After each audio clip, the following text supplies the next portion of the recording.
Thank you very much. As you know, I'm quite friendly with the president. He's our president, and he's been quite supportive of me and my state, Edo State.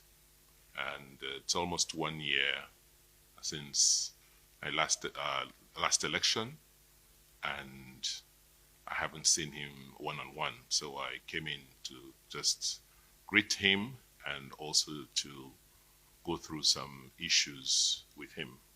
That's the purpose of my visit to the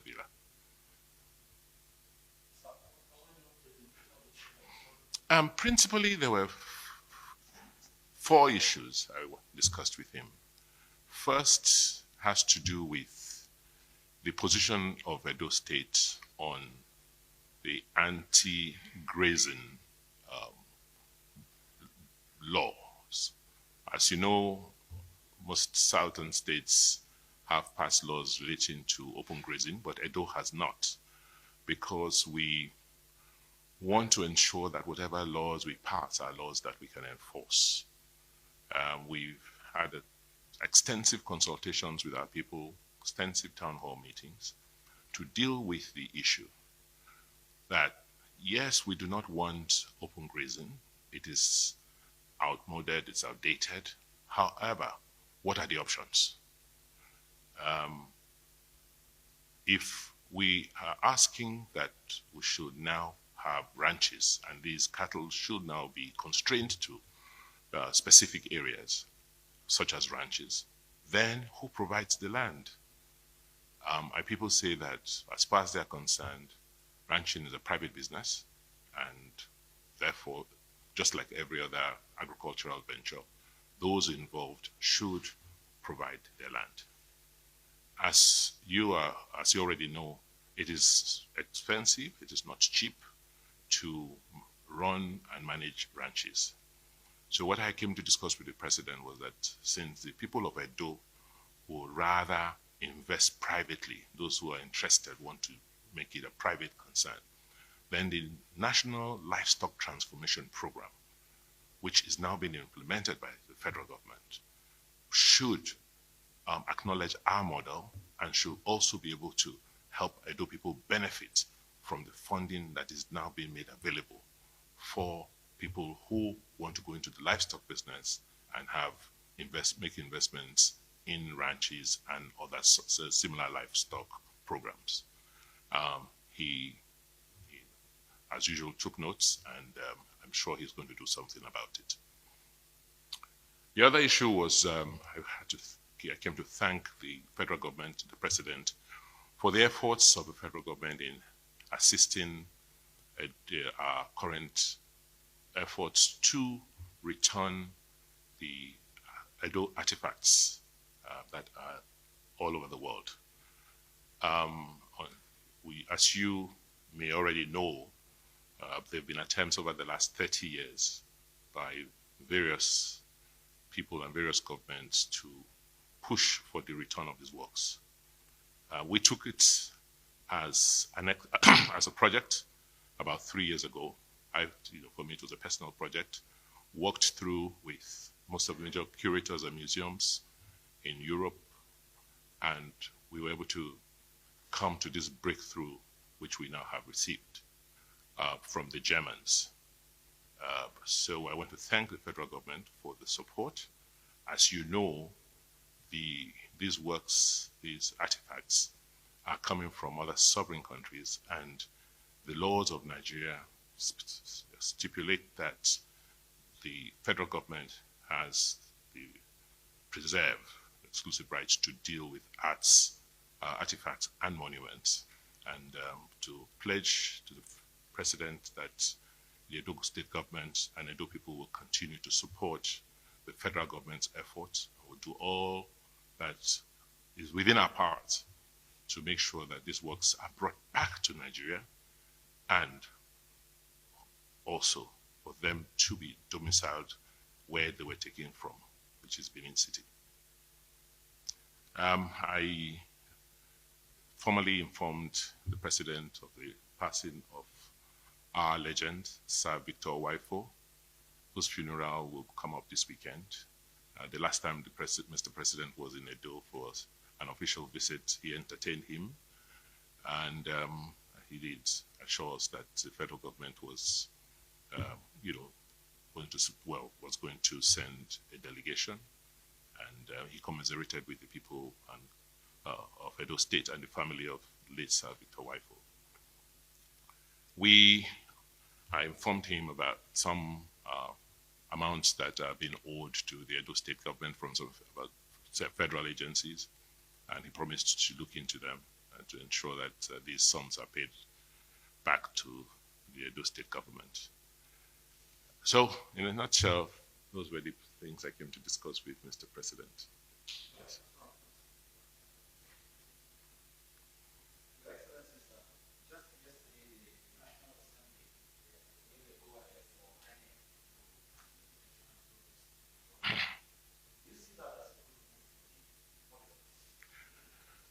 Definitely. If not for the technology utilized by INEC and God, I may not be governor today.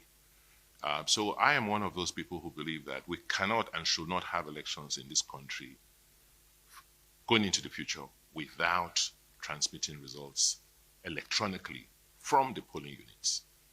Because for elections to be credible, they have to be seen as transparent. And once you have voted, you should be assured that your vote will count. With technology today, it is possible, and INEC has shown it from my elections, that as soon as you voted and the results have been counted in the polling units, then that result should be made available such that you already know what you expect to be collated at the word collation point. What has happened in many cases in the past is that people go and vote, the votes are counted in the polling units, they know, but by the time it gets to the collation point, it changes. But this time around, because of the transparency, everybody will see and know what they are expecting to be collated from your polling units. That is what happened in my election. So I am a very, very strong advocate for electronic transmission of results from elections. And I want to also note that from my personal experience, INEC has the capacity. INEC has, they have the technology and also the understanding of how this thing should work. So they should be encouraged to.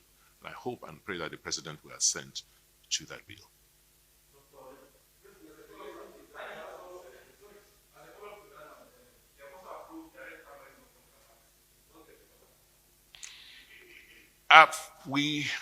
Today, my party is currently undertaking an electronic registration of our members across the country, because we anticipated that one day you will be required to show your own register.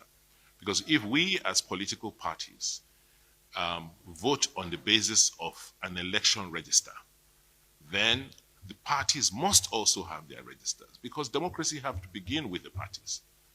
And it's only when you have very clear, open registers, then you can now have, whatever form of elections from, within the party.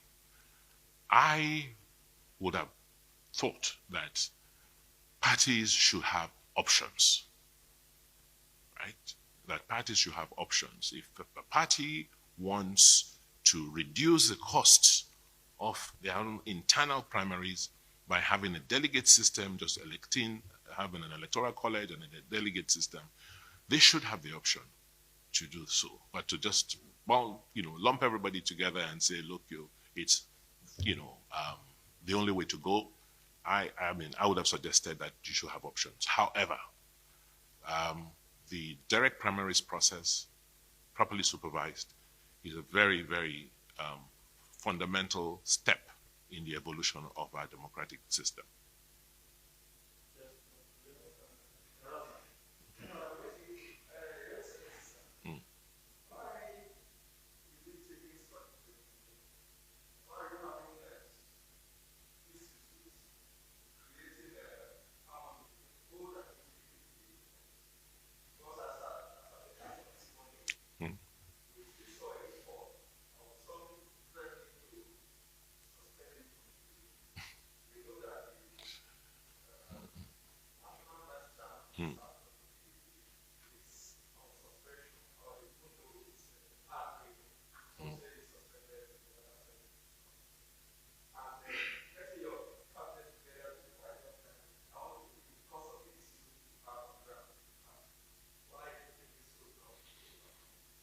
Well, you have to understand that this is politics. My current party was in opposition for 12 years, and this is the first time the party is been, in this, in government and hub of government, and so it will take a while for everybody to come together to have an understanding of the new role and the new position we occupy. It's only a natural and normal process in party politics. But I can assure you it's been sorted. Yes, we had a peculiar situation. So it's not just about me coming to join a new party. There were some internal crises even in the old party, which we're trying to heal. And we've made so significant progress. And I believe that it will be sorted out before our convention.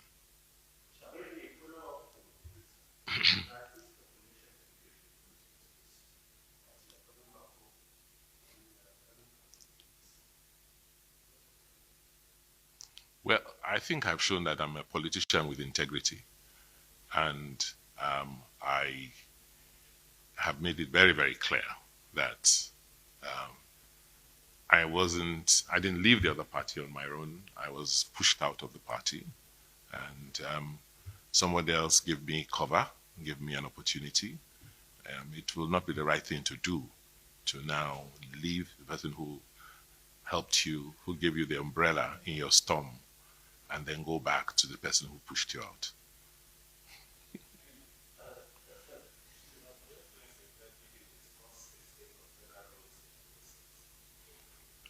Um, yes. We have a good relationship with the Honorable Minister for Works, and I am going to see him. I've actually been discussing it with the Federal Minister of Works, so I didn't think that it was necessary to burden the President with that matter, since the Minister is currently handling some of those issues, and I believe he has the capacity to. So, yes, we're discussing with the Honorable Minister. We're, in some cases, co-investing with the federal government to repair some roads to reduce insecurity in certain parts of the state. Yes, we've made significant progress. You note that for us in Edo, one of the reasons why COVID became a big issue is that we are a very high risk state because of the level of movements within the state. We're at a junction, and there's always a lot of traffic, from across the country, and this virus gets propagated and spread by movements. So that is one of the reasons why we take the issue of COVID very, very seriously in Edo. And since the only the known means today of reducing the spread and reducing the number of deaths from COVID is through vaccinations. We've been encouraging our people to vaccinate. It's not compulsory. We're just encouraging them and also trying to prevent further infection by ensuring that those who have vaccinated are protected.